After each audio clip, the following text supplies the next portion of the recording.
할렐루야. 하나님의 은혜가 생수가 넘치는 수요 부흥 예배 나오신 모든 분들에게 함께 하시기 바랍니다. 아멘. 옆에 있는 분들에게도 서로 인사합시다. 사랑합니다. 축복합니다.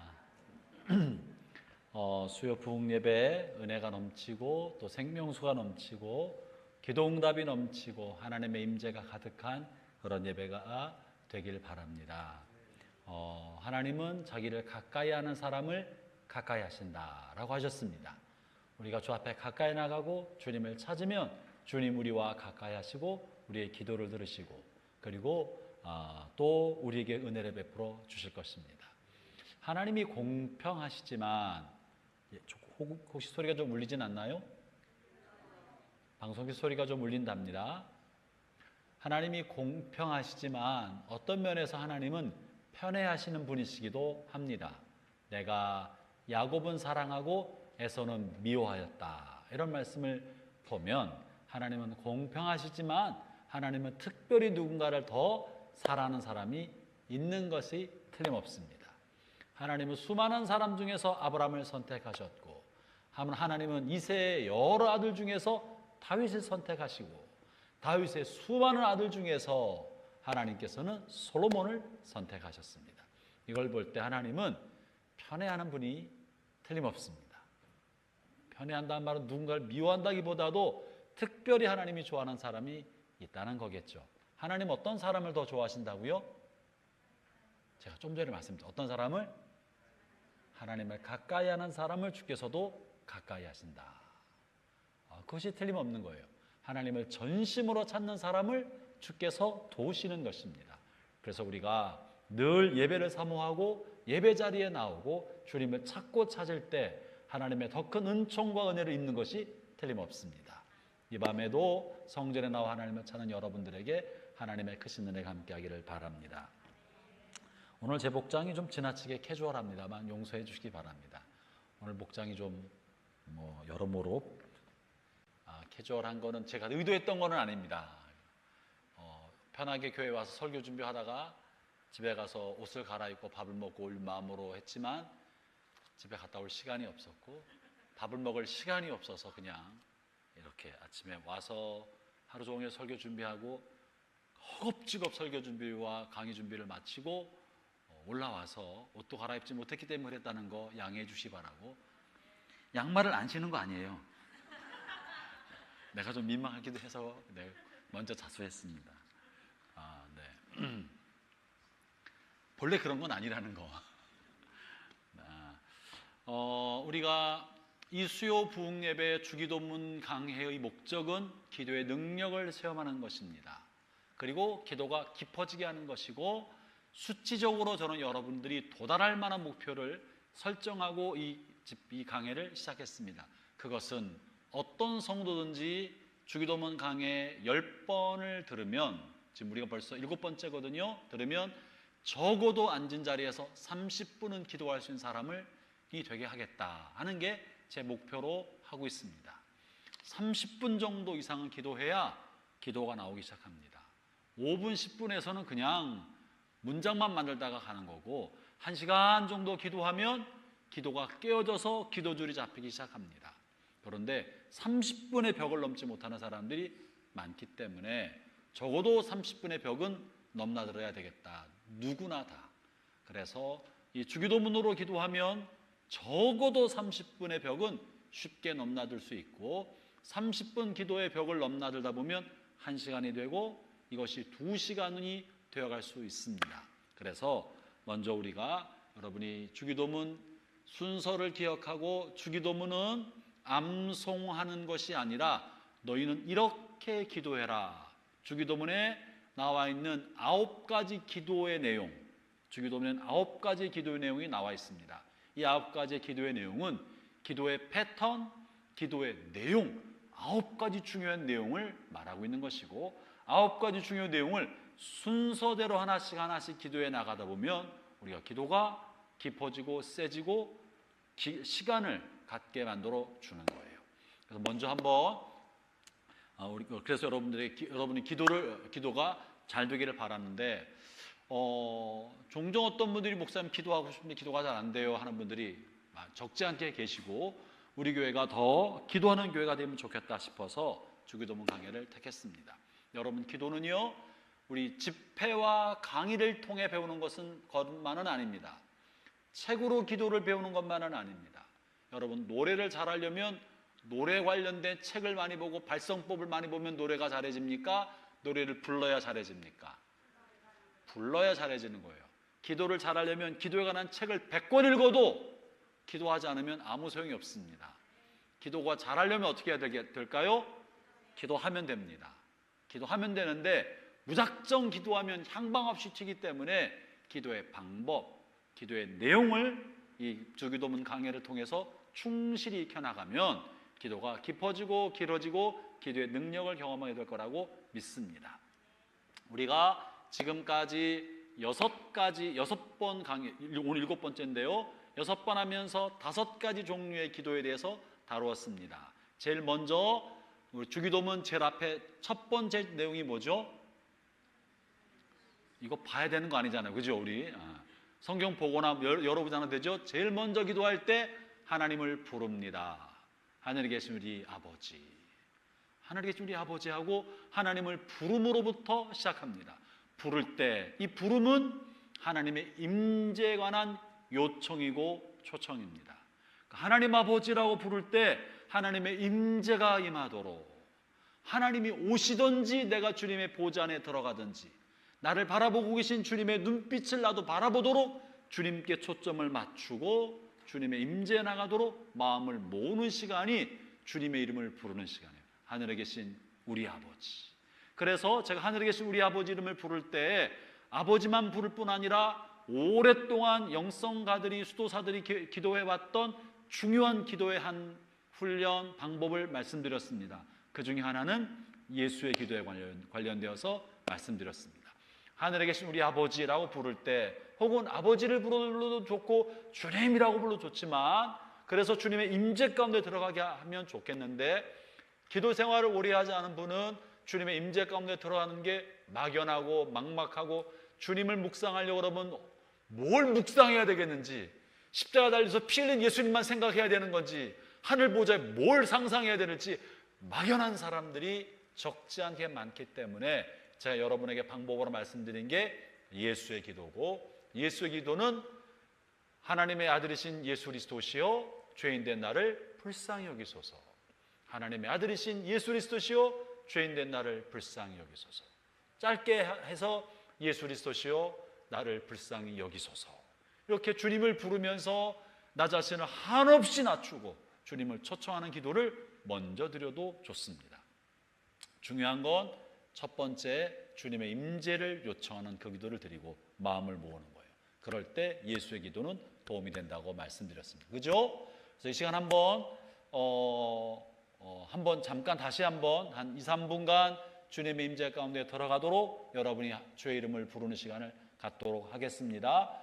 어떤 이름이든지 상관없습니다. 하나님을 생각하면서 그리고 그 다음 구절이 아버지의 이름이 거룩히 여김을 받으시며 라는 것 아니겠습니까? 그래서 하나님을 부를 때 하나님의 이름을 생각하고 나를 도우신 하나님, 나의 여호와 니시의 하나님, 나의 필요를 채우신 하나님, 여호와 이레의 하나님, 나를 치료하신 하나님, 여호와 라파의 하나님, 하나님을 이름을 불러가며 주님 내게 오십시오.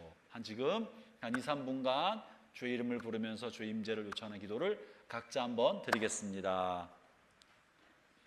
하나님, 야훼 이레의 하나님, 나의 필요를 아시고 채우신 하나님, 부족한 자를 도우시고 약한 자를 일으키시며 나의 삶의 구석구석 섭리하시고 인도하신 하나님, 이 밤에 내가 주님 보좌 앞에 왔습니다. 주의 얼굴을 구합니다. 나는 주의 자녀입니다. 주의 종입니다. 주께서 불러 종으로 세우신 종이오니 주님 이 밤에 오셔서 제 입술을 주장하시고 제 말을 주장하시고 나의 생각을 주장하시고 주 앞에 주의 얼굴을 구하는 주의 자녀들을 주장하여 주옵소서. 오 성령님, 이 밤에 오시옵소서. 오 하나님이여, 이곳에 임하시옵소서. 주님 이 가운데 좌정하시고 주님의 영광이 드러나게 하여 주옵소서. 주여, 주여, 주여. 오 주님, 주님 오시옵소서. 주님 오시옵소서. 아버지시여, 아버지시여, 주여 오시옵소서. 주여 오시옵소서. 주님 오시옵소서. 주님 오시옵소서. 주님 오시옵소서.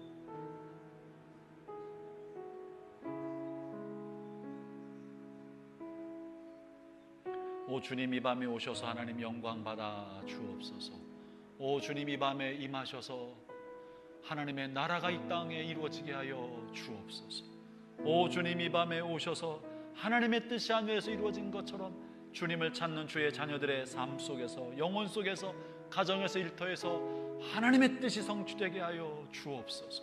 오 주님, 이 밤에 우리 가운데 임하셔서 어둠의 세력이 물러나고 하나님의 영광의 광채가 가득히 비추는 하나님의 나라가 되게 하여 주옵소서. 예수님 이름으로 기도합니다. 아멘. 하나님의 이름을 부르며 주의 임재를 요청하는 기도를 하고, 그리고 아버지의 나라가 오게 하여 주십시오. 그런 기도를 또 이어서 드리는 거예요. 아버지의 나라는 하나님의 통치가 이루어지는 것입니다. 주님의 나라가 하나님 나라 하늘에서 완전히 이루어진 것처럼, 거기는 슬픔도 없고 눈물도 없고 아픔도 없고 병든 것도 없고 늙는 것도 없고 이별도 없는 그 나라가 이루어지는 것처럼 하나님 이 땅에서도 하나님의 나라가 이루어지게 해주십시오. 나의 가정에서, 내 마음에서, 나의 삶의 모든 자리에서 하나님의 사랑과 자비와 정의와 공의가 이루어지게 해주십시오. 상처받은 곳에 치유가 임하게 해주시고, 또 갈등과 아픔과 다툼이 있는 곳에 화해와 일치와 하나님의 사랑이 이루어지게 해주십시오. 이렇게 하면서 하나님의 나라가 우리의 삶에 이루어지기를 또 기도합니다. 그리고 하나님의 뜻이 이 땅에서도 이루어지게 해주십시오. 하나님의 선하신 뜻, 온 인류가 구원받기를 원하신 하나님의 뜻이 이루어지게 해주십시오. 나의 가족 속에서도 우리가 구원받기 원하신 하나님의 뜻이 이루어지게 해주십시오. 우리가 하나님을 닮아가기를 원하는 하나님의 뜻이 나의 자녀들과 나의 가정과 나의 삶 속에서 이루어져 해주십시오. 우리의 직장 안에서도 하나님의 영광이 이루어지게 해주십시오. 하나님의 뜻, 복음의 뜻, 하나님을 거룩하게 섬기는 영광의 뜻이 이루어지게 해주십시오라고 우리가 또 기도할 수 있습니다. 이렇게 하나님을 초청하는 기도 한 3분, 또 하나님의 이름을 영화롭게 하면서 주의 이름을 부르는 기도, 그 하나님의 이름이 나의 삶에 이루어지도록 한 3분, 또 하나님의 나라가 이 땅에 임하도록 그 하나님의 나라를 바라보면서 한 3분, 하나님의 뜻이 구석구석 이루어지게 해주십시오라고 3분, 이러면 이렇게 기도할 수 있어요. 그렇죠? 그렇게 하면서 기도가 점점점 깊어지고 주님께 가까이 갑니다. 이렇게 해서 우리가 하나님을 먼저 구하는, 먼저 그 나라와 그의 의를 구하라는 게 이런 거예요. 이렇게 하나님의 먼저 구하고, 3가지 하나님의 영광을 먼저 구하는 기도를 드리고, 그리고 나서 우리를 위한 기도를 지난 시간에 다루었는데, 우리를 위한 기도 첫 번째, 지난 시간에 말씀드린 것 중에서 우리를 위한 기도의 첫 번째로 주님께서 올려두신 것이 뭐냐면 우리의 육체의 필요를 채워주시는 하나님. 그래서 일용할 양식을 달라는 기도, 이거는 굉장한 인사이트와 통찰력과 주의 뜻이 들어있는 거예요. 지난 시간에 말씀드리기를, 하나님께서 우리 자신을 위한 기도에 먹을 것을 달라는 기도를 제일 먼저 하라고 했다는 의미는, 주님이 뭘 돌보신다고? 지난주에 했던 첫 번째 내용에 뭘 돌보신다고요? 우리의 육체를 돌보신다. 육체를 돌보시는 분이시다.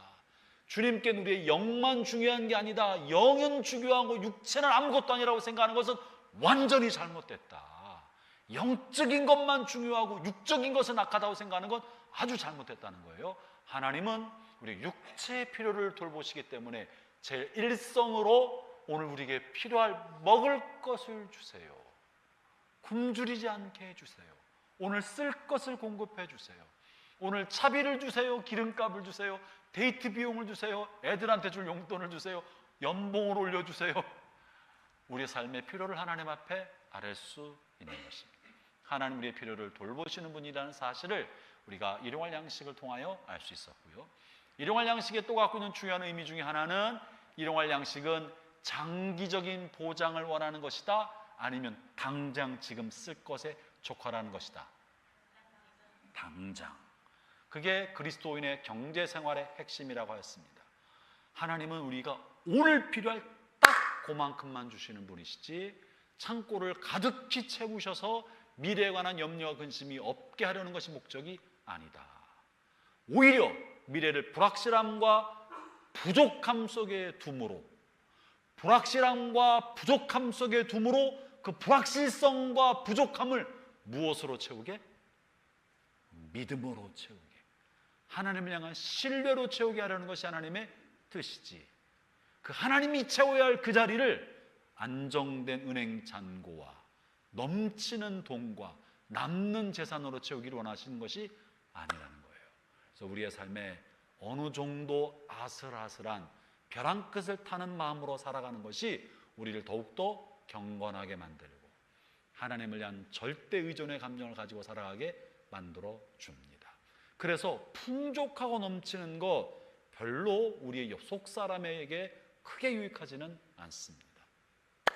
그런 의미가 있었고, 또 하나는 일용할 양식은 나의 일용할 양식이라고 하지 않고 오늘 우리에게, 그래서 우리에게 일용할 양식을 달라는 기도 속에는 우리의 관심과 생각과 돌봄의 지평을 넓혀라 하는 게 들어있다고 말씀드렸습니다. 나 자신에 대한 관심에서 눈을 들어서 나와 더불어 살아가는 주변 사람들, 공동체, 이 사회를 바라보면서 우리의 필요를 구하도록 요청하고 있다는 거죠. 그래서 우리 사회 안에 가난하고 굶주리고 고통받는 사람이 있다면 하나님 그들의 필요를 채워주셔야 합니다 라는 기도가 이 속에 들어있고, 또 중요한 사실은 필요를 채워주십시오, 일용할 양식을 주십시오 하는 기도에는 뭐가 들었다고요? 그 일에 관해서 내가 이루어질 때까지 한 나의 순종의 결단도 이 기도 안에 들었다. 기억하시지요? 기도는 막연히 하늘에만 던지는 것이 아니라 그 일이 땅 이루어지기를 원하는 간절한 만큼 나의 순종을 통해서도 하나님이 그 일을 하시기 때문에 순종의 결단도 들어있는 거예요. 이 땅의 필요를 위해서 기도하면 이 땅의 결핍을 위하여 내가 무엇을 해야 할지 나의 순종으로 하나님의 뜻이 이루어지게 해주십시오 하는 것이 이 오늘 우리에게 일용할 양을 주십시오 하는 기도 안에 들어있다는 겁니다.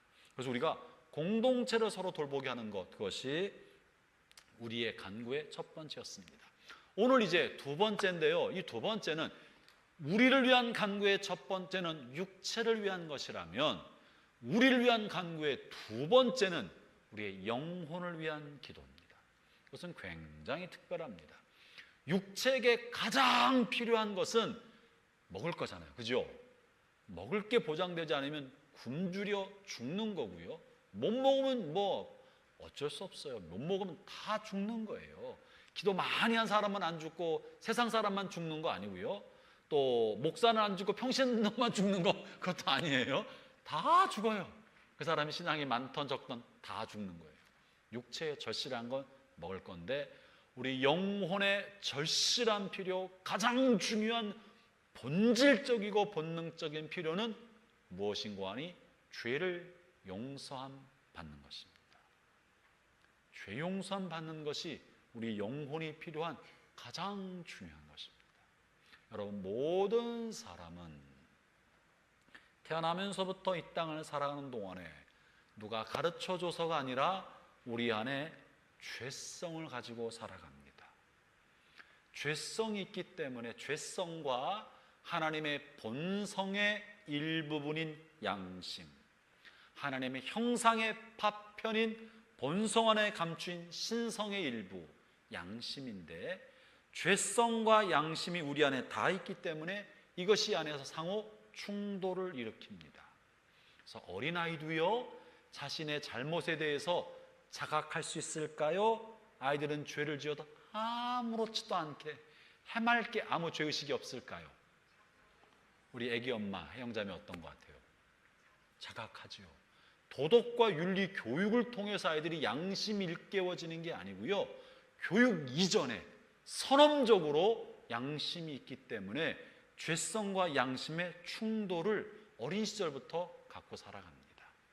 그래서 사람은 다 죄성이 있어서 이러면 안 되는데 하는 양심의 고발을 하고 있기 때문에 어린 시절부터 늙어 죽을 때까지 끊임없는 죄의식을 갖고 양심의 고발 속에 살아갑니다.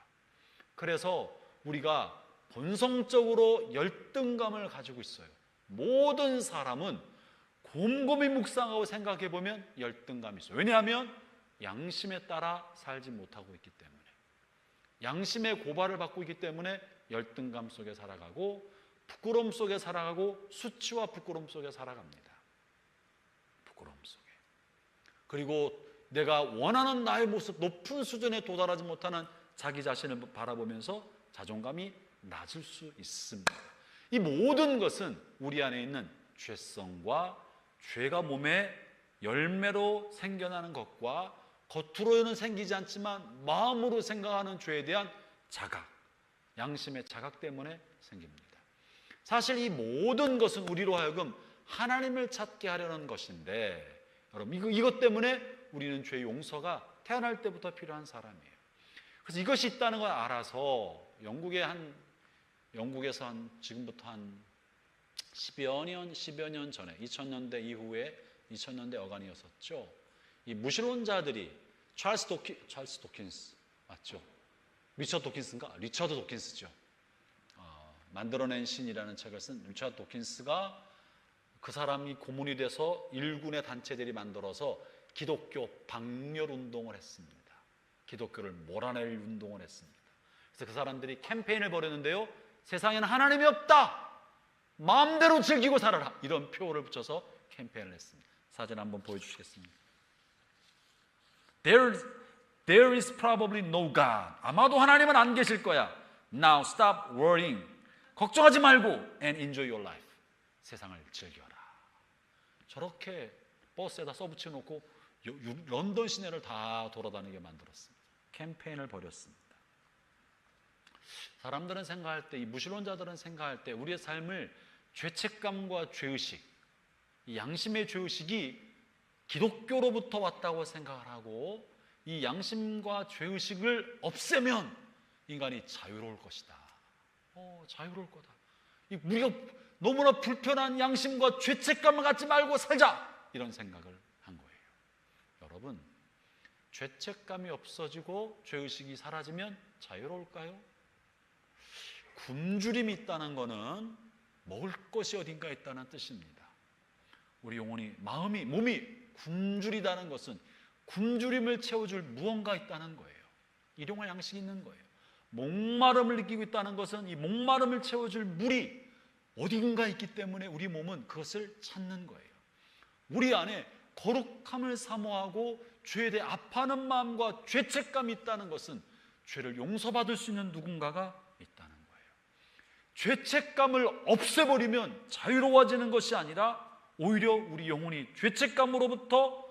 죄책감이 없어진 우리 양심과 영혼은 오히려 메마르게 되고 굶주리게 되고 파멸과 죽음에 이르게 됩니다. 영혼이 그렇게 됩니다.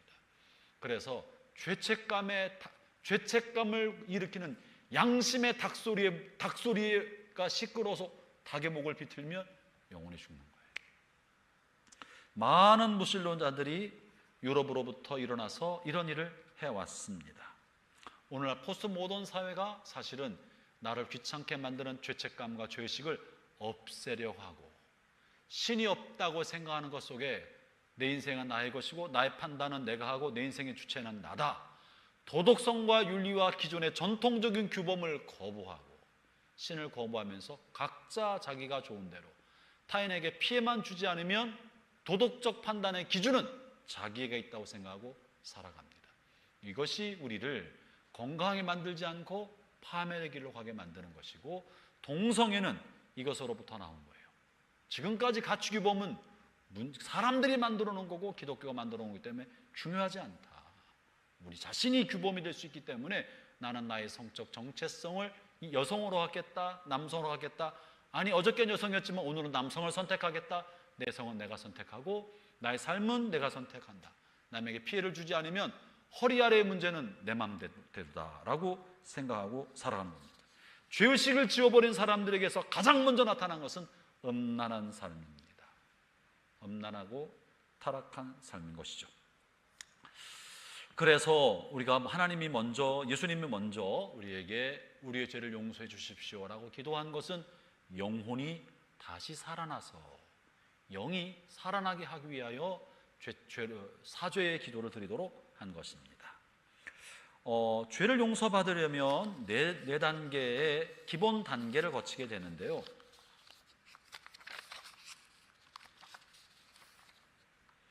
먼저 여러분 프린트 제일 1페이지 아래쪽에 실어두었는데요. 내가 잘못했구나라는 것을 의식하는 단계, 죄의식의 단계가 첫 번째입니다.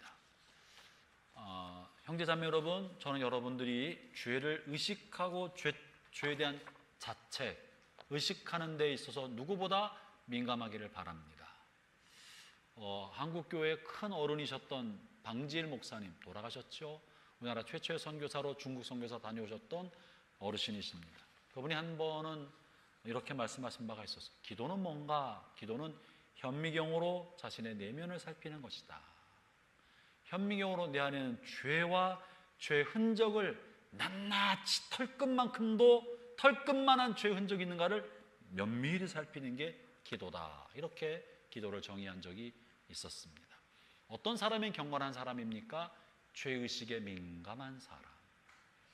입으로 말한 죄과 발과 손으로 한 것뿐만 아니라 마음속에 떠오르는 것도, 마음의 의식을 품은 것도, 마음에 생각을 한 것도 부끄럽게 여기고 하나님 앞에 털어버리기 위하여 죄의식을 갖는 사람, 이런 사람이 경건한 사람입니다.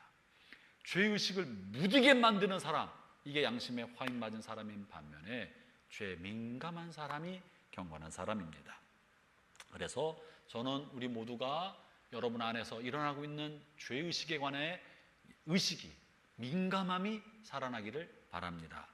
두 번째 단계는 예수님께서 십자가 달려 돌아가심으로 내가 용서받을 수 있는 길이 생겼다라는 것을 다시 한번 의식하는 거예요. 죄를 용서해 주지 아니하면 용서받지 못합니다. 용서받을 수 있는 근거가 있어야 되는데 그것은 예수님이 나의 죄를 대신하여 죄값을 치르셨다는 것을 의식하고 믿는 것입니다. 세 번째는 그래서 그것을 믿고 죄를 고백하고 회개하는 거죠. 두 번째는 그래서 십자가입니다. 예수님의 십자가를 근거로 죄인에게 용서를 베푸신다는 걸 아는 거고요. 세 번째는 하나님 앞에 이제 우리의 죄를 고백하고 회개하는 것. 회개함으로 용서를 받습니다. 네 번째가 중요합니다. 오늘 기도는 사실 네 번째에 관련된 건데요. 네 번째는 하나님의 용서를 받은 사람은 형제를 뭐 해야 된다는 거예요? 용서해야 된다는 거예요. 용서는 이렇게 나 자신의 죄를 용서받는 것에 머무르지 않고, 중요한 사실은 내가 용서받은 사람은 내가 용서함을 하나님으로부터 받은 것처럼 타인을 용서하는 단계로 나가는 게 진짜 용서고 기독교 신앙의 용서입니다. 나만 용서받는 것으로 끝나지 않고요, 한 걸음 더 나가서 이제 이 힘으로 타인을 용서해 주는 것입니다. 근데 내가 용서받는 것에는 민감해. 주여 용서해 주옵소서. 거기서 끝. 나는 다른 사람을 향한 용서의 발을 내어딛는 게 무겁고 힘들고 어렵다면 그것은 절반도 못 간 거예요. 오늘 기도가 보여주는 게 그겁니다. 오늘 우리를 위한 간구 두 번째 내용이 뭐죠? 우리가 우리에게 잘못한 사람을 용서해 준 것 같이 우리의 죄를 용서하여 주시고, 우리의 죄를 용서해 달라는 사죄의 간구는 선행되는 게 뭐냐면 내가 다른 사람의 잘못을 용서해 주었습니다.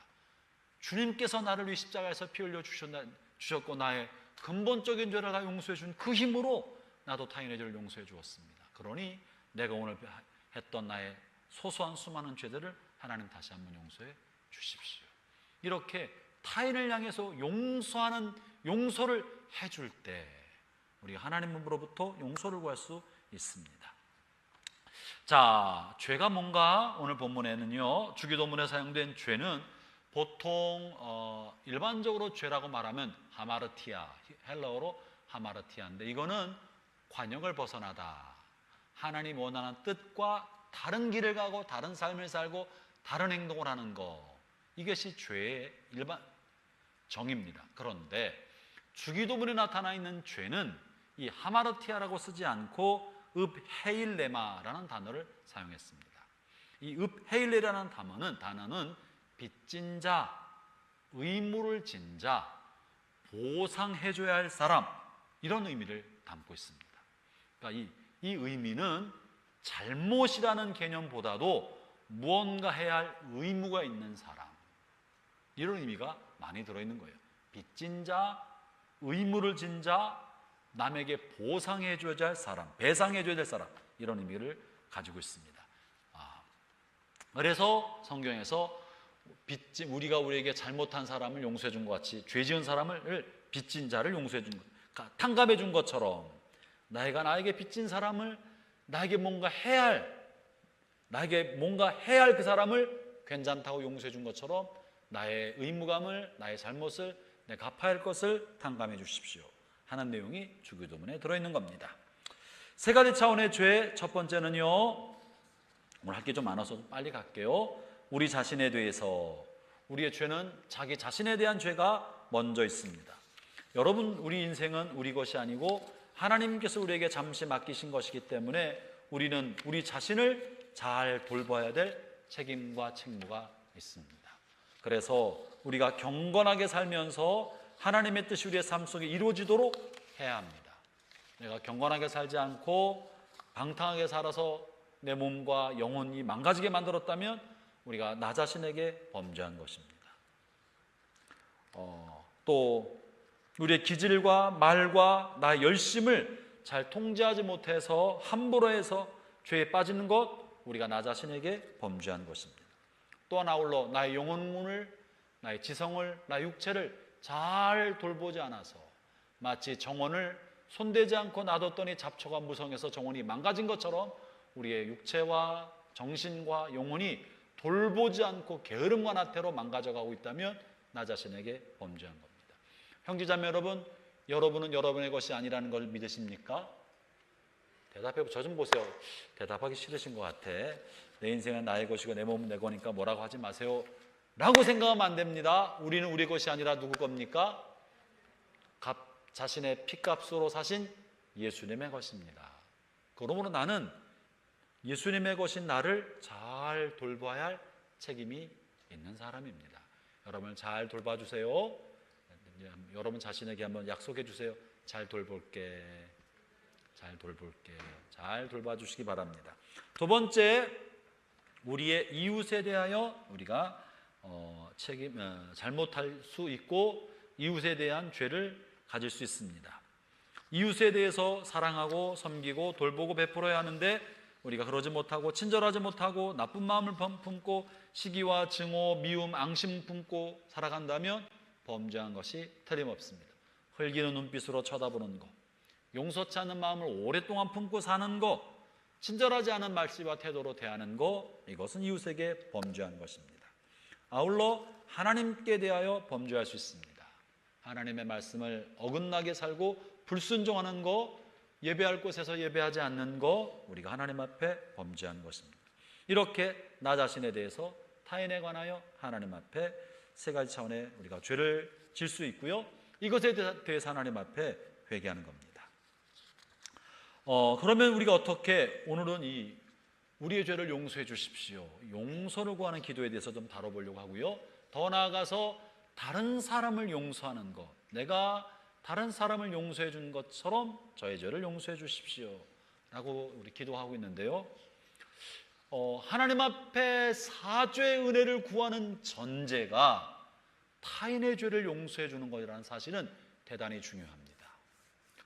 지금부터 한 1700여 년 전에 크리소솜이라는 교부가 있었는데요. 그 교부가 교회를 운영했는데 옛날 교부들의 시대에 썼던 기록에 남은 바에 의하면 크리소솜은 양심이 민감한 사람이고 꽤 맑고 정직한 사람이고 깨끗한 사람이었어요. 그래서 성도들을 그렇게 인도했는데 그 교회는 예배드리다가 주기도문을 예배 동안에 이렇게 우리가 사도신경 하는 것처럼 기독교 전통 속에는 주기도문을 주님 가르쳐준 기도를 예배의 한 부분으로 넣어서 오랫동안 해왔습니다. 그런데 종종 그 교회는 주기도문을 하다가 멈추는 일이 많았답니다. 하늘에 계신 우리 아버지 이름을 거룩히 여김 받으시며 나라의 마시며 아버지의 뜻이 하늘에서 같이 땅에서 이루어지게 하시고 오늘 우리에게 일용할 양식을 주옵시고 그 다음에 말을 못하는 거예요. 말을 못하는 게 기억을 못하고 까먹어서 그런 것이 아니라 왜? 오늘 우리가 우리에게 잘못한 사람을 용서해 준 것 같이라는 말을 못하는 거예요. 용서해 주지 않고 마음에 미움과 분노와 용서치 않음을 품고 있는 것들이 떠오르고 양심의 가책이 일어나니까 많은 회중이 침묵하고 그냥 있었던 적이 많았다 하는 기록이 남아 있습니다.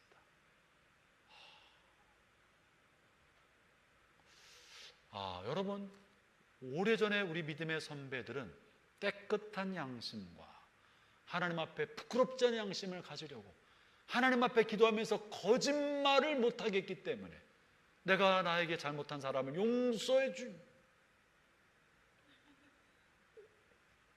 더 이상 말을 못하고 저나 여러분이 우리 양심과 속사람이 하나님 앞에 이만큼 진실하고 깨끗하게 살아갔으면 좋겠습니다. 그래서 이 주기도문에 들어있는 사죄의 간구는 일반적 기도는 다 그런 것이 아닌데 주기도문에 들어있는 사죄의 간구는 타인을 용서해 준 것을 전제로 하나님 내가 이렇게 했는데 저에게 그렇게 주십시오라고 요청하게 합니다.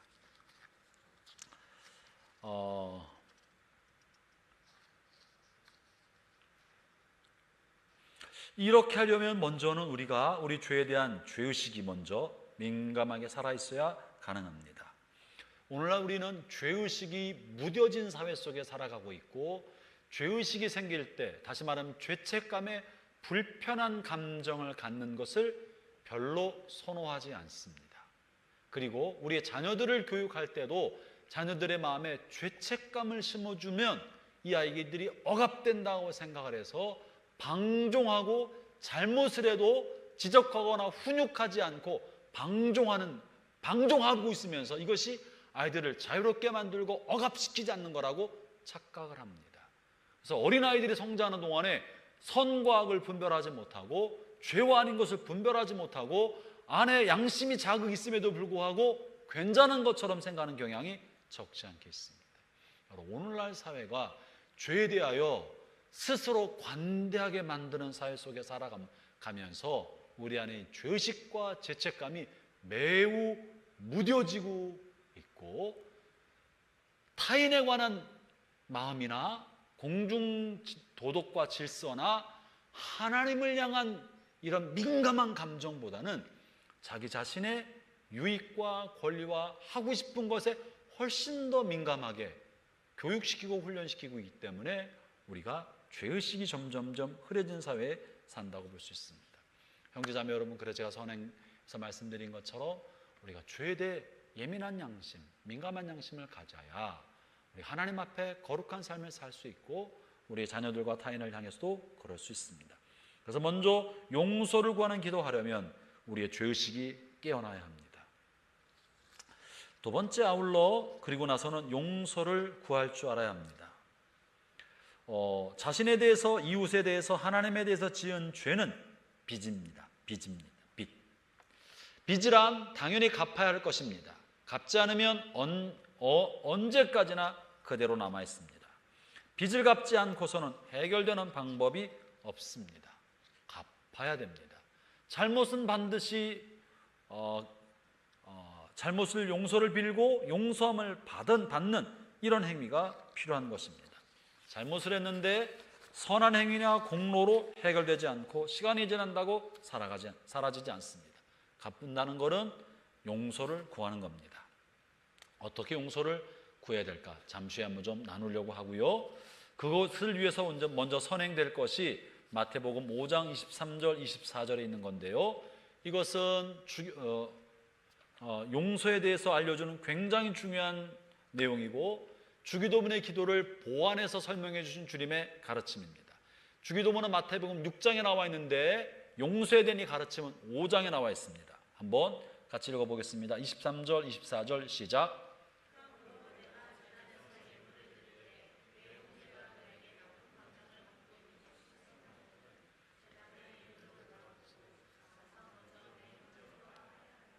가서 내 형제와 화해하여라. 형제가 먼저 화해하면 하나님 앞에 드리는 예물, 하나님 앞에 드리는 예배를 비로소 받을 것이다. 여러분 보세요. 우리가 저는 종종 말씀을 드리지만 나와 하나님과의 관계가 우선이지만 놀랍게도 성경은 나와 하나님과의 관계는 수평적인 관계가 기초로 이루어진다고 말을 합니다. 이 수평적인 관계, 이웃과의 관계가 무시된 채 나와 하나님과의 관계가 온전하게 될 수는 없다 하는 게 기독교의 윤리입니다. 기독교 윤리, 기독교의 가르침의 핵심은 하나님과 나와의 관계가 가장 중요한데 이 하나님과 나와의 관계는 반드시 이웃과의 수평적 관계를 통해서 이루어진다는 거예요. 그래서 하나님께 드리는 예배는 이웃과의 화평과 사랑과 용서와 하나됨이 엘리베이팅, 수직 상승해서 하나님과의 관계로 이루어진다는 거예요. 이게 안 된 채로는 이루어질 수 없는 거예요. 이웃과의 관계가 화해와 사랑과 나눔과 섬김으로 잘 만들어질 때 이것이 엘리베이팅, 그대로 올라가서 예배가 되고 하나님 받으시는 예물이 되고 또 하나님과의 소통의 통로가 되는 것입니다. 형제자매 여러분, 그래서 주변 사람들과의 관계, 이웃과의 관계, 형제자매와의 관계를 소홀히 여기지 않기를 바랍니다. 이게 깨어지고 닫혀있고 어긋나 있는 상태로 하나님 앞에 온전한 예배를 드릴 수 있는 길은 없습니다. 없는 거예요. 본문에 그렇게 말하고 있지 않습니까? 하나님 앞에 예물을 드리려 하다가도 나쁜 감정을, 네가 형제에게 나쁜 감정을 갖고 있는 것이 생각나거든. 그 상태로 예물을 드려봐야 하나님이 받지 않으시기 때문에 내려놔라. 억지로 해봐야 소용없다. 억만금을 가져온다고 하나님이 금 가지고 돈으로 하나님이 매수되는 분이 아니다. 내려놓고 형제와 화해해라. 그럼 이것이 하나님과의 관계의 문을 열게 만들어줘서 그 다음에 하나님 앞에 드린 예물을 받으시게 된다고 말하고 있는 겁니다. 그렇기 때문에 죄 용서가 가져오는 내적 변화 핵심은 하나님과의 관계의 문을 열어주는 거예요. 하나님과의 관계의 문은 죄 용서함으로부터 용서를 받고 용서해 주는 것을 통해서 관계의 문이 열립니다. 하나님의 임재의 문이 열린다는 것입니다. 그리고 그럴 때 하나님의 용서에 사죄에 관한 확신을 얻게 됩니다. 내가 타인을 용서하지 않고 하나님이 나를 용서해 주시는 사죄의 확신을 얻지 못합니다. 내가 용서하지 않으면 용서를 구하는 기도를 했어도 내가 용서받았다는 감격을 누리지 못합니다. 사죄의 확신도 얻지 못합니다. 용서를 해주면 내가 하나님으로부터 받는 용서의 확신도 얻을 수 있게 되는 것입니다. 현대인의 영적 질환 중에 하나, 우리의 삶에서 잘 용서하기가 어려운 사람들이 많이 있습니다. 용서가 잘 안 되는 사람들이 되게 많은데요. 이유는 뭐냐 하면 용서를 빌지 않기 때문에 그렇습니다. 점점점 우리 사회가 용서를 비는 것이 멀어져 가고 있는 것 같아요. 잘못했다, 미안하다, 용서해다오라고 말하는 게 점점점 멀어집니다. 그 이유 중에 하나는 나 자신의 감정을 지나치게 소중하게 생각하기 때문에, 나 자신의 감정에 지나치게 집착하기 때문에 타인과의 관계보다도 내 감정, 내 자존심, 나의 감정을 돌보는데 더 마음을 들이기 때문에 관계가 어렵고 깨어져도 용서를 빌지 않는 그런 이 사회 구조로 되어가고 있는 것 같습니다. 여러분, 우리가 예수님을 잘 믿는다는 건 이 강을 넘는 거예요. 이 다리를 건너는 것입니다. 이 용서에 대해서 먼저 좀 다뤄야 될 것 같은데요. 타인을 용서해 주는 것 전에 우리가 먼저 용서를 비는 것에 대해서 다뤄야 될 것 같습니다. 종종 용서해 주는 것, 피해자, 그러니까 우리가 용서해 줘라 말하면서 가해자보다 피해자 중심의 의무감을 많이 주어져 왔습니다. 그렇죠? 난 내가 피해를 받는데 자꾸 용서해 주라고 그래. 저 사람은 그냥 멀쩡멀쩡 있는데. 그러니까 많이 사실은 예수 믿는 사람만 피해보는 것 같고 손해보는 것 같고 나만 너무 고통받고 용서해 줬는데 하나도 바뀌지 않으니까 내 괴로움은 더 증폭되고 이게 옳은 건가 아니 고통 속에 살아갔어요. 저도 지금까지 용서를 이야기할 때 우리가 먼저 하자, 우리가 먼저 용서하자는 말을 많이 했는데 그러다 보니까 회복되지 않은 아픔이 반복되는 사례가 많습니다. 그래서 조금 다른 각도에서 좀 봐야 할 필요가 있어요. 이것은 뭐냐 하면 사실 많은 사람들이 예배 시간에, 설교 시간에, 교육에 다루지 않는 것은 용서받아야 할 사람이 갖는 의무와 책임입니다. 사실은 용서해 주는 것의 전제는 용서받아야 할 사람의 태도와 입장이 전제가 되어야 용서가 이루어지는데, 일단 먼저 우리가 예수님을 용서해 주셨으니 용서하자는 얘기부터 먼저 하다 보니까 관계가 잘 회복되지 않고 어려움이 누적되는 사례가 많았어요. 네 번째, 여러분 책 4번은 그런 얘기를 해주고 있습니다. 용서하는 것에 관련되어서 다루기 전에, 사실 오늘 예수님이 가르치는 기도에는 용서받을 사람의 입장은 실려있지 않지만 제가 용서에 관한 이야기를 하려고 하다 보니까 이 이야기를 다루지 않고서는 피해자만 계속 피해와 고통이 반복될 것 같아서 이 이야기를 좀 정리해서 실었습니다. 잠깐 볼까요? 5페이지죠? 우리가 피해 입고 고통을 받는데 무조건 용서해야만 합니까? 용서받을 자의 책임은 없습니까? 이 내용을 좀 다루려 합니다. 찾으셨습니까? 좀 내용이 돼서 블랭크 없이 여러분 다 실어두었는데 읽으면서 한번 넘어가겠습니다. 용서의 가장 중요한 개념은 용서가 성립되려면 용서받을 자가 진심으로 잘못에 대한 반성과 회개가 있어야 합니다. 용서받아야 될 사람이 먼저 반성하고 사과하고 회개가 전제되어야만 용서라는 행위가 이루어집니다. 성경 어디에도 회개하지 않는 죄인을 용서해 준 사례가 없습니다. 하나님이 회개하지 않는 사람을 일방적으로 내가 너 죄 없게 해줄게 이런 적이 있었나요? 창세기부터 계시록까지 없습니다. 용서는 반드시 회개를 전제로 해주는 거예요. 그렇기 때문에 용서받을 사람의 사과와 잘못에 대한 인식과 용서를 비는 것이 용서를 받는 첫 번째 단계입니다. 이것 없이 상대방은 아무런 잘못을 느끼고 있지 않고 뻔뻔하게 살고 있는데 나만 계속 용서하라고 하니까 내 마음만 아프고 바뀌는 건 하나도 없고 계속 피해자가 제2, 제3의 피해를 계속 받는 사례가 생기는 거예요. 우리가 먼저 잘못한 사람의 선행되어야 될 게 있다는 것을 알아야 될 것 같습니다. 회개 없이 용서를 권리처럼 요구할 수 없습니다. 물론 우리가 상담을 하거나 다른 사람을 도울 때 두 사람의 관계가 깨어졌으면 성숙한 사람에게 먼저 용서해 주세요. 저 사람이 사과 않더라도 먼저 성숙한 사람이니까 어른이니까 먼저 용서해 주세요라고 말할 수 있지만 한두 번이지. 그래요, 안 그래요?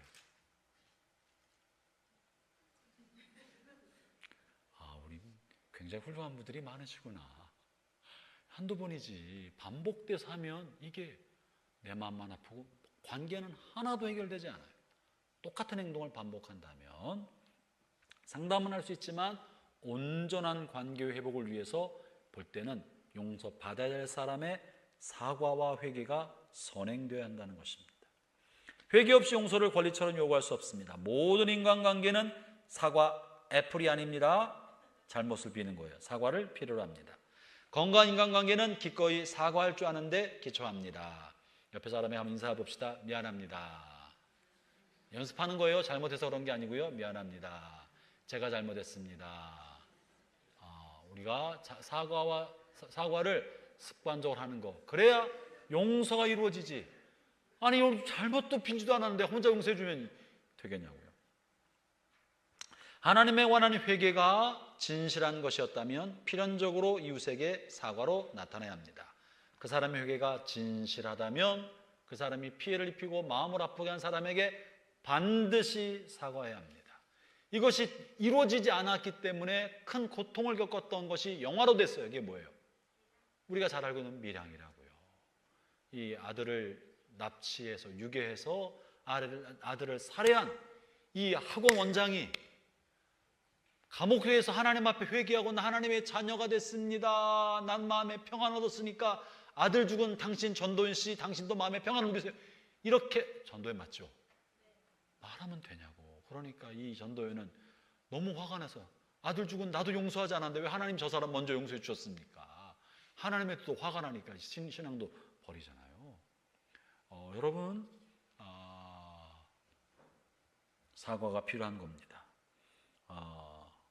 회개 없이 하나님 앞에 용서받은 사람은 반드시 자신이 피해를 준 사람에게 용서를 받아야 하나님으로부터 용서를 받는 겁니다.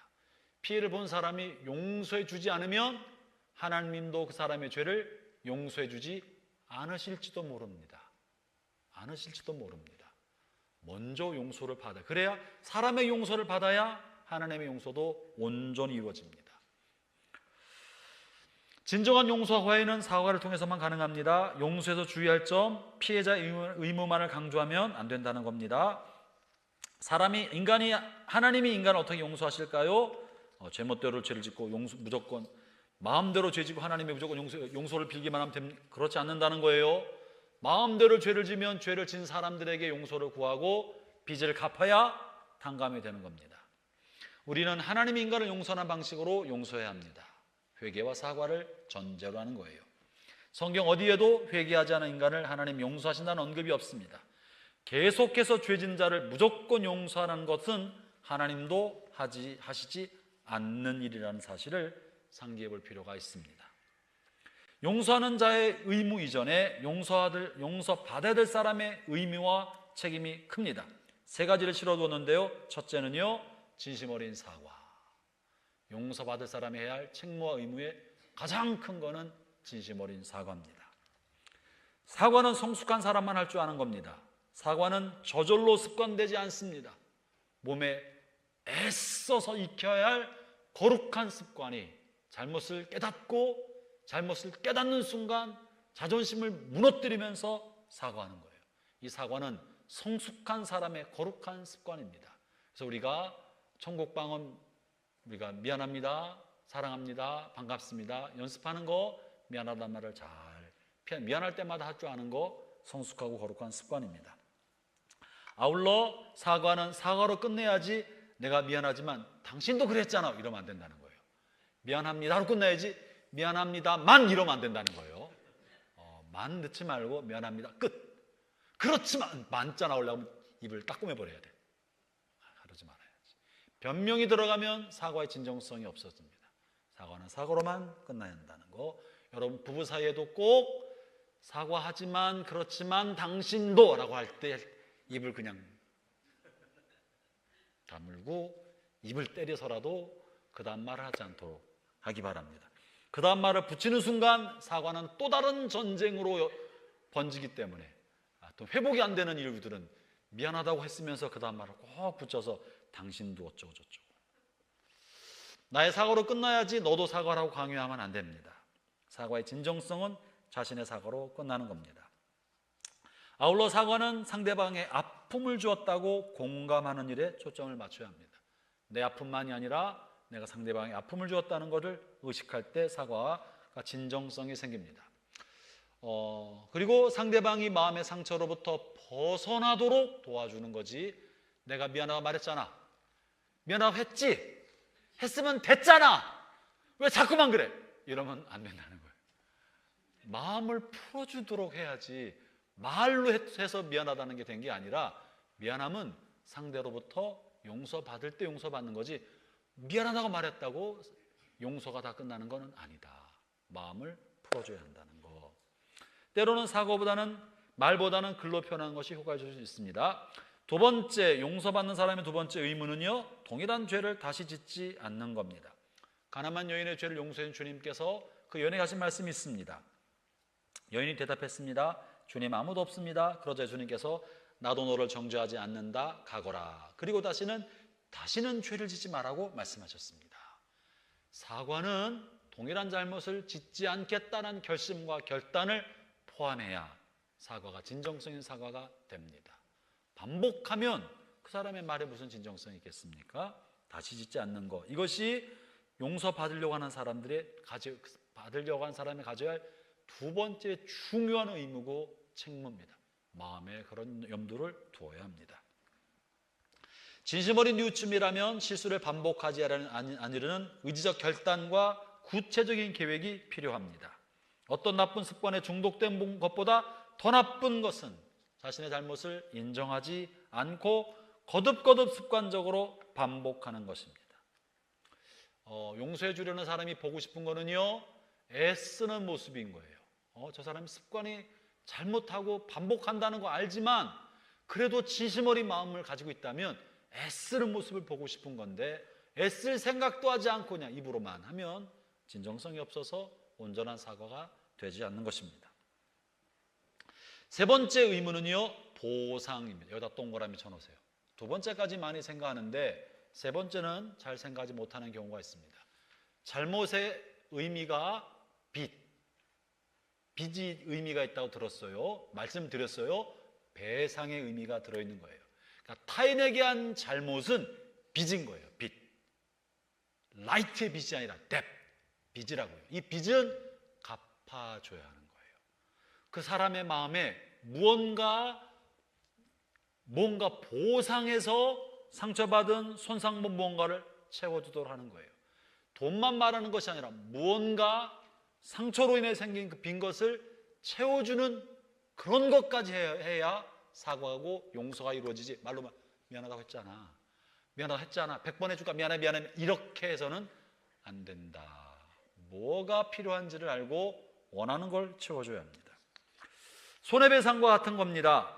보상은 내가 당신에게 한 고통을 만회하기 위해서 기꺼이 무엇이든지 뭐라도 하겠다는 태도가 보상입니다. 아멘 한번 해보세요. 안 하네, 안 하겠다는 거죠. 말로만 미안하다고 끝내겠다는 거죠. 보상은 내가 상대방에게 한 고통을 만회하기 위해서 기꺼이 무엇이든지 하겠다는 태도다. 아멘. 우리가 하겠다고 하는 마음을 가져야 되는 거예요. 그래서 성경에서 말하는 이 보상은 공의에 기초한 거예요. 공의. 삭개오가 죄를 뉘우쳤을 때 어떻게 했습니까? 주님이 삭개오를 부르고 오늘 내가 너희 집에 유해야 되겠다 때 삭개오가 주님을 환영하면서 뭐라고 말했죠? 나의 재산의 절반을 주겠습니다. 누구에게 훔친 게 있다면 4배나 갚겠습니다. 그렇게 하지 않았습니까? 여러분, 이렇게 보상하는 거예요. 그것이 사과의 태도입니다. 내가 저지른 실수를 만회하기 위해 할 수 있는 최선을 다해 보상해야 합니다. 미안합니다라고 말하는 것을 미루지 마십시오. 내가 잘못했습니다라고 말하는 것은 용기 있는 일이고 하나님을 경외하는 믿음입니다. 이렇게 먼저 타인에게 용서를 구하고 사과하고 용서받을 때 하나님으로부터 우리가 용서받는 길이 열립니다. 그렇다고 해서 내가 다른 사람을 용서하지 않으면 하나님도 나의 죄를 용서하지 안 해주시고, 내가 용서한 것이 용서받는 것에 관한 전제 조건이냐? 그것만은 아닙니다. 우리 용서의 뿌리는 예수 그리스도의 십자가임에 틀림없지만, 그러나 내가 잘못한 것을 뉘우치는 진정성은 타인을 용서해 주는 것으로 나타나는 거예요. 타인을 용서해 주는 것이 우리가 용서받을 수 있는 근거다, 이거는 아니에요. 이해하시겠죠? 그러나 타인을 용서해야 하나님 앞에 내가 용서받을 수 있다는 것은 전제가 아니라 예수 그리스도의 십자가의 보혈로 내가 용서함을 받는데 이것은 나의 잘못을 인식하고 진정성 있는 회개를 할 때 그리스도의 십자가 내게 효력이 발생하는 거지, 그저 그냥 입으로만 예수님의 보혈로 나를 용서해 주십시오, 진정성 없이 사과도 없고 회개도 없고 뉘우침도 없고, 사과와 회개와 뉘우침의 진정성은 내가 타인을 용서해 주는 것을 통해 표현된다는 것입니다. 그러므로 형제자매 여러분, 우리가 주기도문으로 기도할 때 용서에 관한 이 개념을 이해하고 용서를 실천하고 또 용서를 그렇게 하기를 바랍니다. 자, 이제 3페이지로 오겠습니다. 먼저는 용서받아야 될 사람, 잘못한 사람의 입장에서 잠시 말씀드렸고요. 용서해줘야 하는 사람의 입장에서 이제 몇 가지 말씀드리고 마무리하려 합니다. 이 기도는 나 자신의 죄에 대한 용서를 구하기 전에 우리가 잘못한 사람을 용서한다는 것을 하나님 앞에 고백하는 기도입니다. 어떤 사람들은요, 믿음으로 예수 그리스도 안에서 우리의 모든 죄가 처리되었기 때문에 용서를 구할 필요가 없다고 말합니다. 그러나 이건 잘못된 겁니다. 천국 가는 우리의 죄의 뿌리, 원죄는 완전히 한 번에 용서함 받았지만, 또 미래와 과거에 오늘날 지을 수 있는 모든 죄도 대가가 치루어졌지만, 그러나 예수님께서 내가 너희 발을 씻기지 아니하면 나와 관계없다고 말씀하신 것처럼 날마다 그리스도의 사죄의 은총을 우리는 입어야 합니다. 날마다. 왜냐하면 우리가 날마다 죄를 짓고 있기 때문에 그렇습니다. 또 어떤 사람은 나는 다른 사람을 용서할 수 없을지라도 하나님께서 예수님의 보혈로 내 죄를 용서해 주십시오라고 기도하지요. 어떤 사람이나 우리가 그렇게 하죠. 나는 용서 못하지만 주님은 나를 용서해 주세요. 나는 부족하잖아요. 그렇게 기도하지만 그것은 주님이 가르쳐준 기도와는 관계가 없는 겁니다. 주님 그렇게 말씀하지 않으셨습니다. 또 어떤 사람은 너무 양심이 예민하기 때문에 내가 남을 용서할 수 없으니까 아예 주기도문의 기도를 안 하려는 그리스도성 같은 그런 사람들도 있었습니다. 우리는 그래서 주님이 가르쳐주고자 하시는 바는 이 주기도문의 기도를 통해 그 시간만큼이라도 내 마음에 불편한 감정과 상한 마음을 갖게 만드는 누군가를 향해서 용서하도록 하고 있는 거예요. 우리가 용서함에 있어서 매우 중요한 두 가지 원리를 좀 여러분에게 나누려고 합니다. 먼저는요, 마태복음 6장 14절 15절 한번 읽어보시겠습니까? 다시 함께 읽겠습니다. 시작.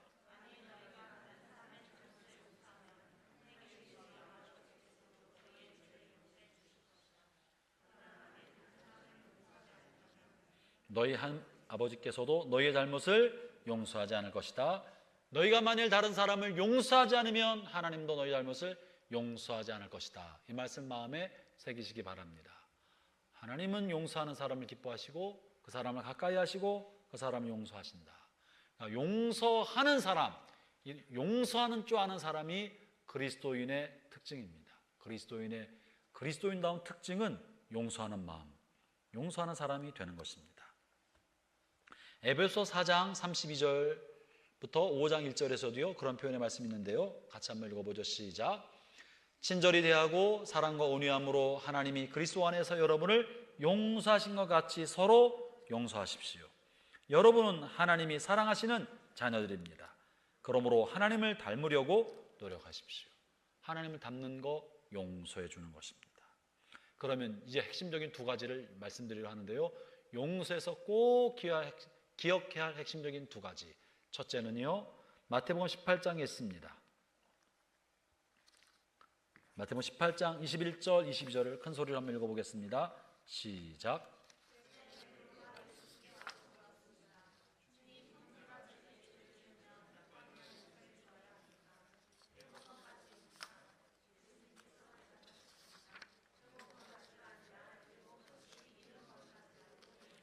네, 이것이 어떤 사람이 나에게 거듭거듭 잘못했을 때 7번씩 70번까지라도, 상대방이 나에게 7번씩 70번, 490번까지 잘못했을 때 용서해 주어라. 이렇게 주로 이제 이야기하고 듣고 생각하고 왔어요. 그런데 어떤 사람으로부터 490번까지 오 마이 갓, 이거 정말 그러면 병 걸려요. 그죠? 정신병이 걸려요. 그런 사람은 490번 되기 전에 도망가야 돼. 그 사람 근처에 살면 안 돼요. 너무 많이 세상에 그 사람밖에 없는 거 아니잖아요. 그죠? 도망가고 피해야지. 부부 사이에는 어쩔 수 없겠지만 이렇게 되면 안 되는 거라고요. 본문을 그렇게 볼 수도 있겠지만 본문은 좀 다른 각도로 볼 필요가 있습니다. 다른 각도는 뭐냐면, 내가 누군가가 나에게 잘못해서 마음에 생겨서 그 사람을 용서해 주려 하면 쉽게 용서가 돼요? 힘들어요. 우리 다 천사 아니잖아요. 그죠? 용서하려면 쉬워요? 어려워요? 어려워요. 내 상한 감정이 막 일어난다고. 잊었다가도 용서하려고 하면 또 상한 감정이 일어나서 어려워요. 근데 큰 결심을 하고 이를 박박박 깔면서 여기 엎드려 용서해 볼랍니다. 용서하겠습니다. 라고 일어났는데 또 만나면 그 사람이 잘못을 안 해도 화가 날까요? 안 날까요? 또 화가 난다고요. 그 사람 잘못하지 않고 나를 피해가도 나는 또 아팠던 감정이 일어나기 때문에 또 화가 난다고요. 그럴 때를 말하는 거예요. 그럴 때 어떡할까? 내가 한번 용서했는데, 이를 물고 용서했는데 다시 보면 또 생각나고 또 화가 나고, 안 봐도 머릿속에 또 생각나고 또 화가 나고, 이럴 때 어떻게 하면 좋을까? 그럴 때 용서를 7번씩 70번이라도 반복해라 라는 뜻입니다. 7번씩 70번 계속 잘못한 사람, 이걸 말하는 것만이 아니라 내가 한번 용서했는데 용서 한 번 용서로 끝나지 않고 또 아지랑이처럼 일어나고 또 스멀스멀 냄새가 기어오르면 너무 고통받으니까 그때 또 한 번 용서하는 거. 주님, 네, 오늘 용서합니다. 또 용서합니다. 또 잊고 살다가 비슷한 사람이 지나가는 뒤통수만 봤는데 또 막 갑자기 또 막 뒷골이 아프고 식은땀이 나고 그럴 때가 있잖아요. 그럴 때 그 사람도 아니야. 뒤통수만 닮았어. 옷이 조금 닮았어. 그래도 막 땀이 나고 막 가슴이, 심장이 벌떡벌떡 뛰고 도망가고 싶고 이런 마음이 들 때가 있다고요. 그럴 때 또 한 번 주님 또 용서합니다. 용서합니다. 내가 용서합니다. 예수님이 나를 용서하신 것처럼 내가 용서합니다. 주님 용서합니다. 내가 또 용서합니다. 이렇게 거듭거듭 용서를 반복해서 오늘 7번 그 사람을 용서했어. 그거를 70번씩 반복해서라도 마음에 반복해서 용서해서 악성 감정, 미움의 감정, 분노의 감정이 나를 사로잡지 못하게 하라는 것입니다. 이해하시겠죠? 여러분, 한 번으로 용서가 끝나지 않는다는 걸 말해주는 거예요. 거듭거듭 그렇게 하도록 하시기 바랍니다. 첫 번째 원리는 그래서 반복해서 용서하십시오.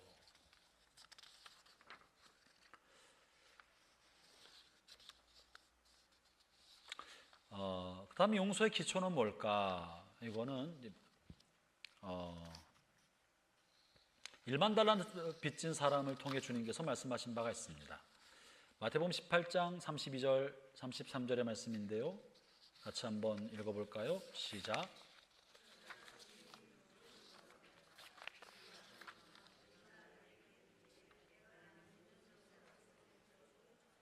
내가 네게 자비를 베풀었던 것처럼 너도 내 동료에게 자비를 베풀어야 하지 않겠느냐. 이 사람이 어떤 사람인지 알죠? 1만 달란트 빚졌는데 왕으로부터 다 탕감받았습니다. 1만 달란트가 얼마나 어마어마한 돈인지는 말씀드리지 않겠습니다. 아실 거라고 생각합니다. 그런데 이 사람에게 100데나리온, 100데나리온도 굉장히 많은 돈입니다. 석 달치 월급이니까 굉장히 많은 돈이죠. 그거를 이 사람도 돈이 없으니까 그렇게 하지 않았습니까? 달라고 막 안 주니까 감옥에 줘버렸다는 거죠. 이걸 가지고 주님이 들려주신 이야기예요. 뭐냐면 너도 큰 빚을 용서함 받았는데 네가 그렇게 용서함 받았으면 다른 사람에게도 네가 자비를 베풀어야 되지 않겠느냐. 용서의 기초는 뭘까? 용서의 기초는 내가 얼만큼 큰 죄인인가를 깨닫는 것이에요. 내가 얼만큼 죄인인지를 의식하는 거예요.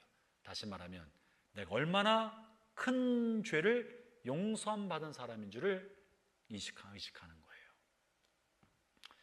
거예요. 이 큰 죄는 살인죄가 큰 죄고 거짓말은 작은 죄고 이런 거 아닙니다. 하나님 앞에 우리가 얼마나 많은 죄를 얼마나 많이 빈번히 반복하는데 주님이 이것을 다 용서하시고 변함없이 나를 자녀 삼아주고 계시나, 이거를 기억하는 거예요. 우리는 하루에 수만 번의 죄를 우리 안에서 짓고 있지 않습니까? 그러나 여러분의 원수는 여러분에게 몇 번이나 죄를 졌습니까? 70번씩 7번씩 죄를 지었습니까? 그렇지는 않잖아요.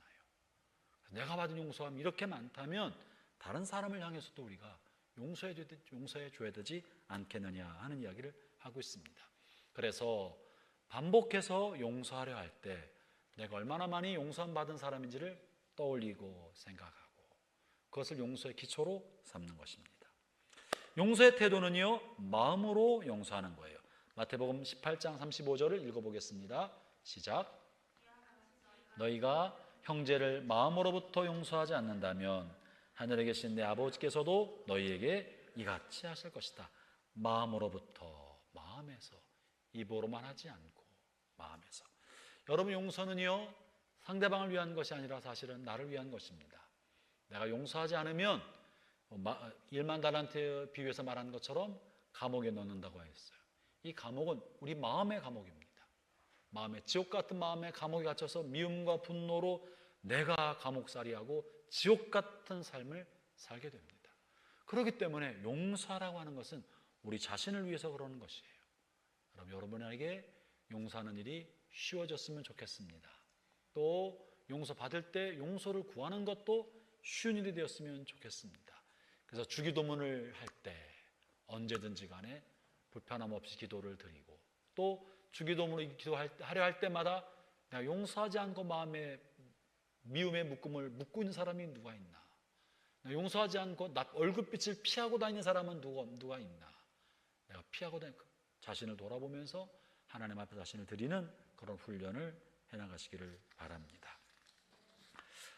네, 오늘 여기까지 하겠습니다. 그리고 4번은 아까 제가 말씀 나눴죠.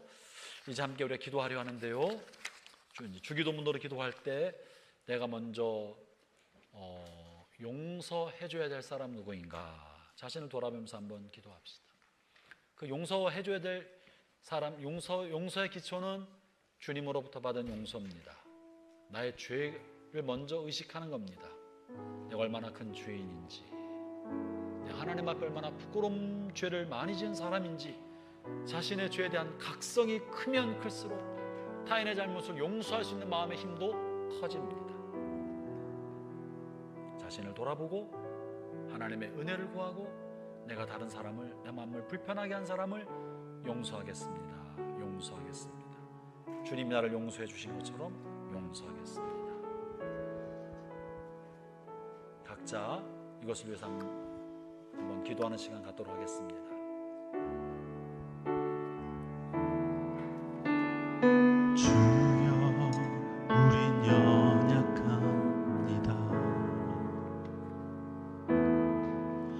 우린 오늘을 힘겨워합니다. 아버지, 주의 뜻 이루어 살기에 부족합니다. 우린 연약합니다.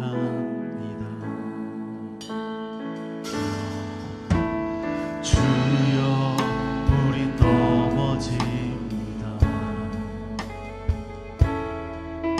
오늘 하루 또 실수합니다. 주의 긍휼을 구하는 죄인입니다. 우리 주만 바라봅니다.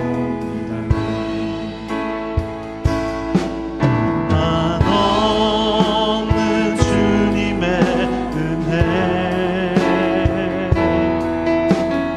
온 세상 위에 넘칩니다. 가릴 수 없는 주여,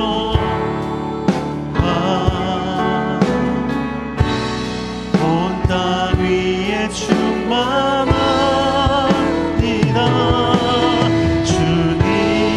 주님만이 길이 오니 우린 그 길 따라갑니다. 그날에 우릴 이루시 주는 완전합니다. 하나님 아버지, 하나님은 무한히 한없이 사랑해 주시고 먼저 다가와 주시고 말씀해 주시고 큰 사랑을 보여주시지만, 저는 하나님을 향하여 성실하지 못하고 진실하지 못하고 하나님을 향해 언제나 이기적이고 언제나 내 중심으로만 살아갑니다. 하나님을 향하여 주님의 마음을 헤아리지 못하고 언제나 나의 감정 중심으로 살아갑니다. 주 앞에 사랑하겠다고 끝없이 고백하지만 사랑하는데 인색합니다. 주님께 내가 내어드린다고 나의 것이 다 주님 것이라고 입으로는 고백하지만 실제로 내 것을 다 챙기고 욕심 많고 이기적이고 주님의 것을 내 것으로 생각하고 살아갑니다. 오 하나님, 용서하여 주옵소서. 입으로는 사랑한다고 하지만 마음엔 미움의 칼을 품고 삽니다. 오 하나님, 용서하여 주옵소서. 허물 많고 죄 많고 돌이키려 해도 여전히 습관적인 죄악이, 습관적인 이기심이, 습관적인 욕심과 나의 감정에 사로잡혀 살아가는 어리석음이 나를 감싸고 있어서 잘 고쳐지지도 않습니다.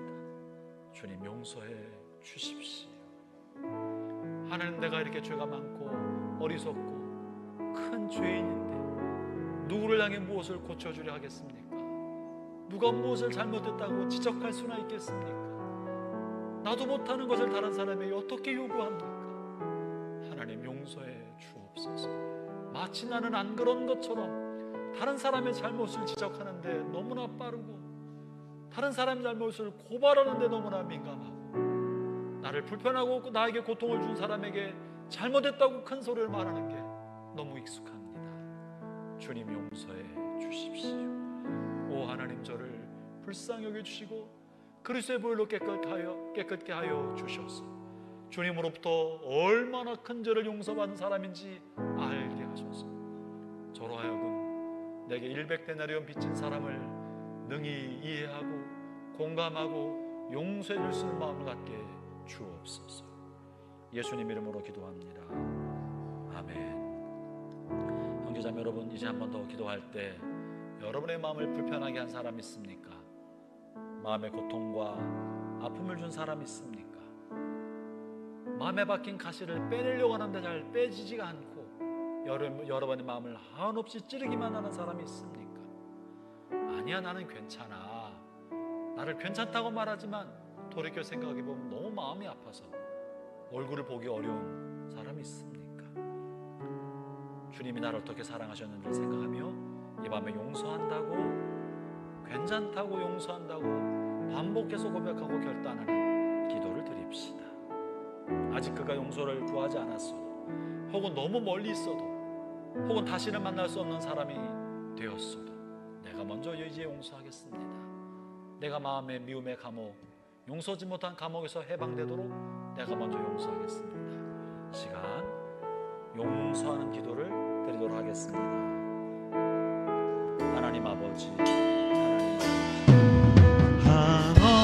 한없는 주님의 은혜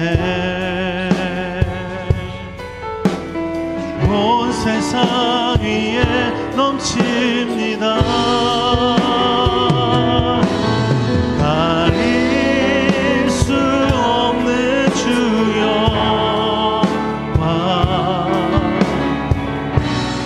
온 땅 위에 충만합니다. 주님만 이기리오니 우리 그 길 따라갑니다. 그날에 우리 이루시 주는 완전합니다. 한없는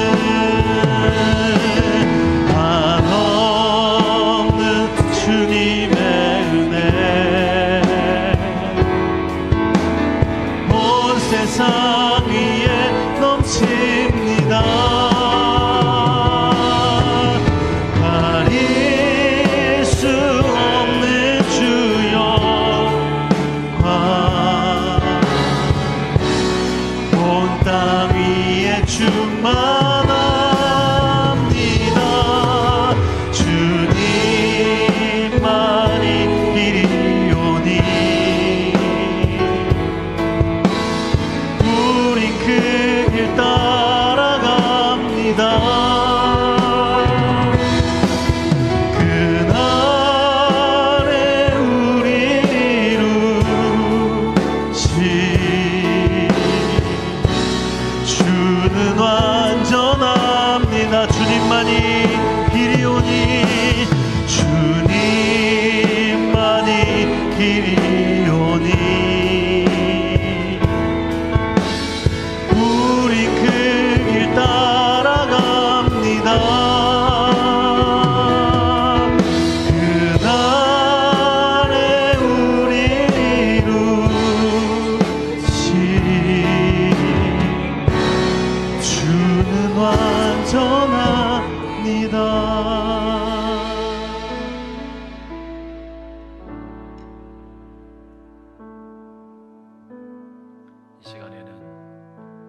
주님께서 우리에게 회개의 영을 부어주시고 우리 눈이 눈물의 근원이 되어서 작은 죄라도 토설해내고 작은 죄도 내 마음에 내 영혼에 남아있는 것을 용납하지 않으려는 거룩한 몸부림이 내 안에 일어날 수 있도록 기도합시다. 죄가 머무는 곳에 성령께서 거하실 수 없습니다. 죄가 상주하는 곳에 마귀가 틈탑니다. 미움과 분노, 용서치 않은 마음이 머무는 곳에 마귀가 꼬입니다. 우리 이것을 대적합시다. 우리 마음에 거룩함을 유지할 수 있도록 은혜를 구합시다. 마귀가 찾아오지 아니하고 성령의 충만함 얻도록 주님 나의 마음과 생각이 거룩하게 되게 하여 주십시오. 회개의 영을 부어주십시오. 성령으로 충만케 하여 주십시오. 주님 제가 새롭게 되게 하여 주옵소서. 새로워지게 하여 주옵소서. 주여 한번 크게 부르고 주의 영이 임하여 우리를 새롭게 해주시도록 통성으로 기도하겠습니다. 주여, 주여, 잠잠히 하나님 아버지, 하나님만 내 마음이 영원히 깨끗하고 정결하고 순수해서 하나님 거룩 악한 생각과 나의 구원이 내가 떨어지려 할 때마다 거부하게 그에게서 내어뱉게 하여 주셔서 정결함과 거룩함을 유지하게 하여 주옵소서. 전과 흠을 용납하지 않게 하여 주옵소서. 아버지 하나님이여, 아버지 하나님 불쌍히 여겨주옵소서. 죄악으로 넘쳐나여 우리를 불쌍히 해주시고 주의 보혈로 정결하게 해주시고 성령으로 정결하게 해주시고 회개의 영을 부어주시사 아버지 잘못 나의 소망이 아버지 하나님이여, 저에게서 나는 보다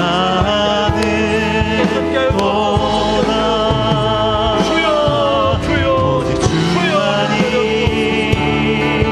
나의 반석 나의 구원이시니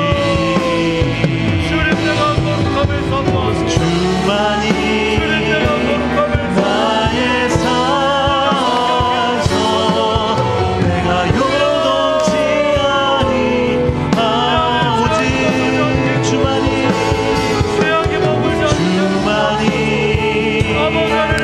나의 반석 나의 구원이시니 주만이 나의 산소 내가 요동치 아니 오직 주만이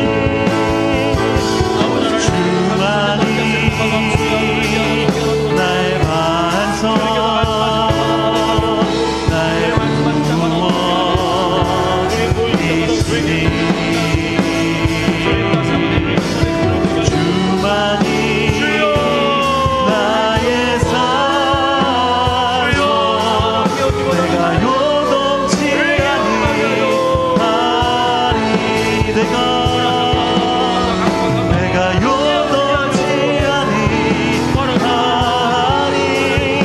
아니 내가 요동치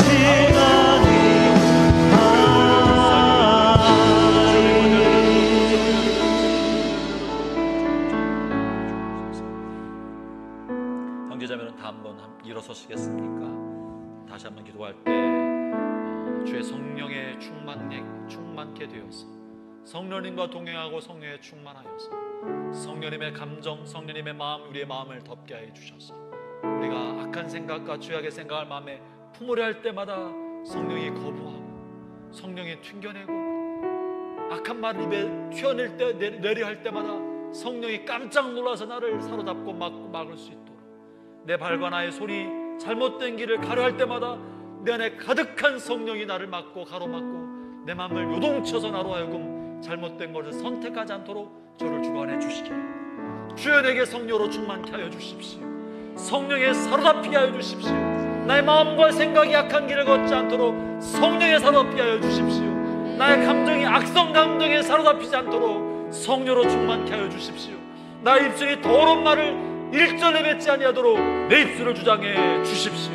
주여 성령으로 충만케 하여 주옵소서. 주님 한 번 부르고 동성으로 기도합니다. 주여, 나의 주여,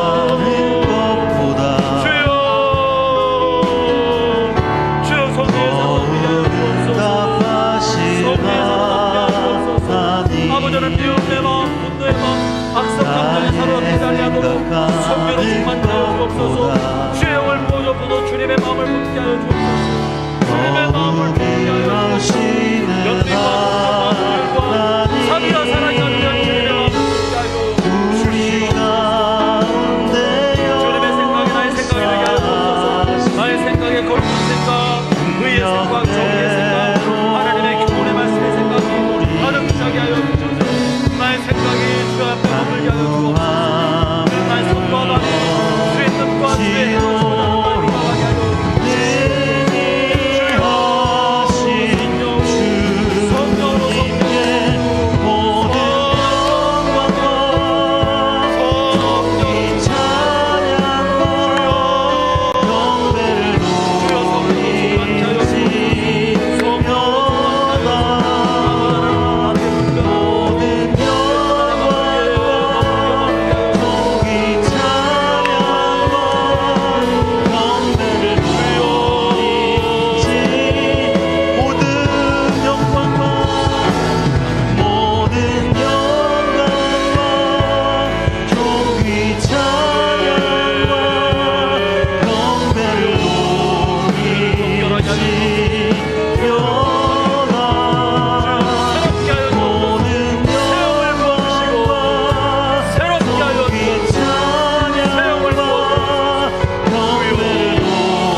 하나님 아버지, 우리에게 잘못한 사람, 마음을 아프게 한 사람, 고통을 주었던 사람을 이 밤에 예수님의 이름으로 용서합니다.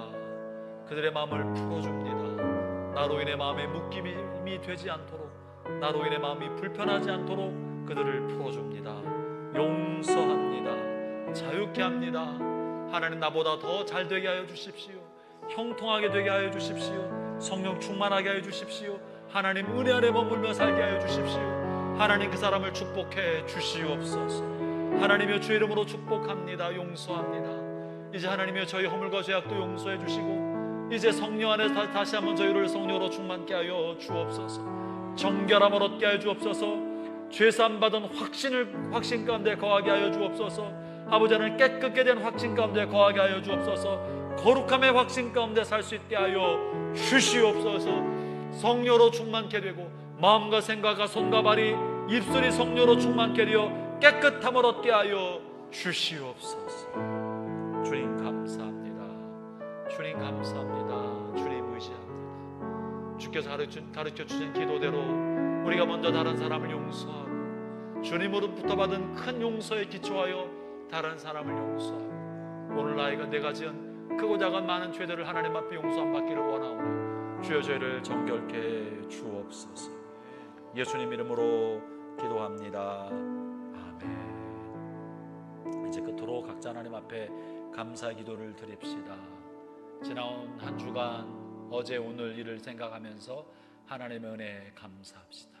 어떤 제목으로든지, 어떤 기도 제목으로든지 하나님 앞에 감사하며 주 앞에 여러분의 마음을, 여러분의 생각을 아뢰는 시간을 갖도록 하겠습니다. 각자 자신의 기도 제목과 자신의 감사 제목으로 기도하겠습니다.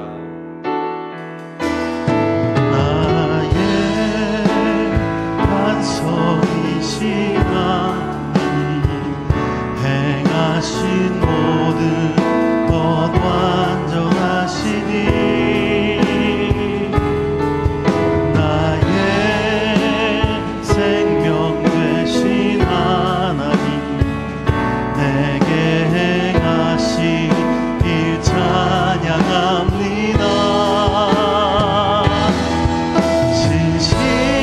진실하신 하나님, 실수가 없으신 좋으신 나의 주,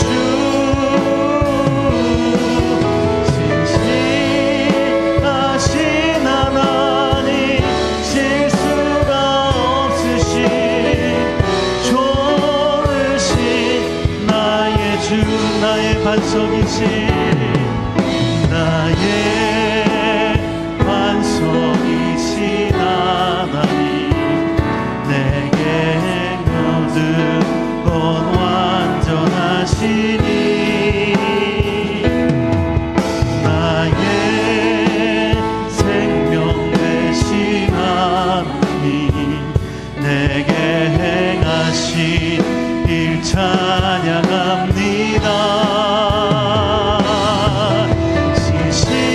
진실하신 하나님, 실수가 없으신 좋으신 나의 주, 진실하신 하나님, 실수가 없으신 좋으신 신실하신 하나님, 신실하신 하나님, 실수가 없으신 좋으신 나의 주, 진실하신 하나님, 실수가 없으신 좋으신 나의 주.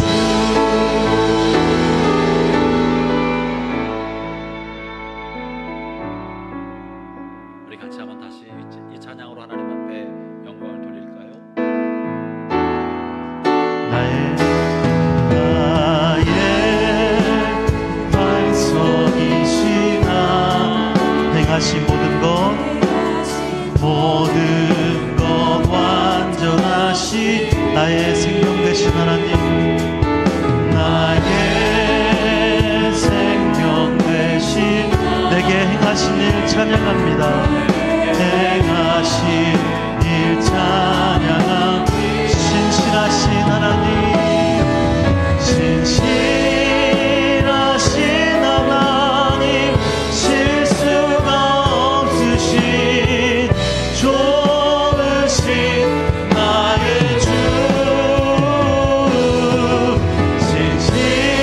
진실하신 하나님, 실수가 없으신 좋으신 나의 신실하신 하나님, 진실하신 하나님, 실수가 없으신 좋으신 나의 주,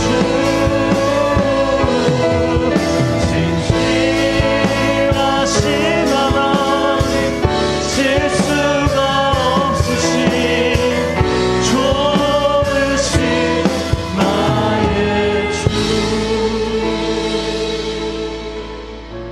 하나님 아버지 감사합니다. 우리 가운데 행하신 크고 놀라운 일을 인해 감사합니다. 허물 많고 죄 많아 영원한 형벌 가운데 떨어질 저희를 예수님의 보혈로 건져주시고 죄 씻김 받게 하여서 하나님의 거룩한 자녀를 삼아 주셨습니다. 삶의 의미도 없이 목적도 없이 욕심과 정욕대로 살던 저희를 주께서 건지셔서 영원한 하나님의 자녀가 되게 해주셨사오니 하나님의 은혜가 크고 놀랍고 감사합니다. 돌이킬 줄 모르고 회개할 줄도 모르고 나밖에 몰랐던 나를 주님 자녀 삼아 주어서 이만큼이라도 변화되게 해주셨습니다. 우리 받은 은혜가 크고도 많사오니 이제 나도 희망 없는 사람을 향하여 용서를 베풀고 가치 없는 사람을 향해서도 사랑을 베풀고 회개치 않고 뉘우치 못하는 사람을 위해서도 끝없이 용서하고 사랑할 수 있는 힘을 얻게 되었습니다. 오 하나님, 이 힘으로 살게 하여 주십시오. 이 힘으로 용서하게 해주십시오. 이 힘으로 하나님을 닮아가는 삶을 살아갈 수 있게 주십시오. 주님 감사합니다. 주님 찬양합니다. 주님 홀로 영광 받으시옵소서. 이제는 우리 구주 예수 그리스도의 크신 은혜와 하나님 아버지의 크고 놀라우신 사랑과 성령님의 교통하심이 주께서 가르치신 대로 내가 하나님 앞에 나올 때마다 나에게 잘못한 사람을 먼저 용서하고 하나님 앞에 나와 하나님과 관계를 올바르게 다지기를 원하는 주의 모든 자녀들 위해 지금부터 영원토록 함께 하실지어다. 아멘.